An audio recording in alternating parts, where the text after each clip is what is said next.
Sir, mayong hapon.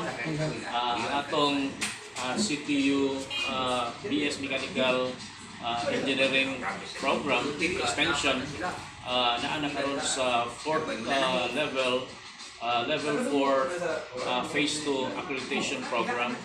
So kami mangutana mi regarding sa extension program training na inyong kakunan sa plumbing skills training nga among gipahigayon diri sa Barangay Biasong. So, palihog sir sa pag-introduce sa imong kagalingon sir. Ito si John Bass. Salamat po ko sa akong nakatunan sa plumbing. Sa Santos, CTU. Na gamit sa nako dahil sa among balay na extend yung kuhan. Siya ako rin kuhat sa plumbing. So aside sa mga project ninyo sa imong balay sir, dihan ba yung mga cases nga nagpangwarta ka, nagkakuha ka trabaho tungkol sa imong skills sa plumbing? So, sa inyong silingan. So, kung sa may mong ikasulti sir, tungkol sa mga instructor nga naghatag sa training, plumbing skills training din sa Barangay Biasong, ayo ba ang ilang pagtudlo sir? ayaw sir.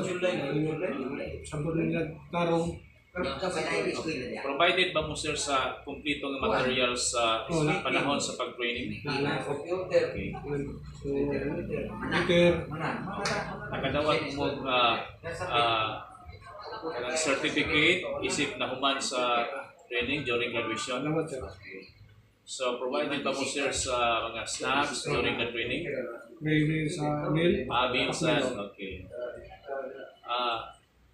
Kung ikaw mo ipasultihan sir kung sa pang skills training ang gusto nimong mahitabo makatunan pa nga idalit sa CTU engineering program.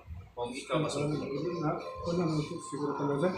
Kung sa pa may laing skills training ang gusto nimong makatunan pa.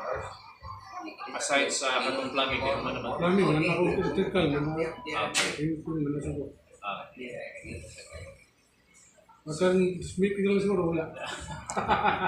So sir, daghang salamat sa imong pag-participate sa interview. Salamat ka na. Okay.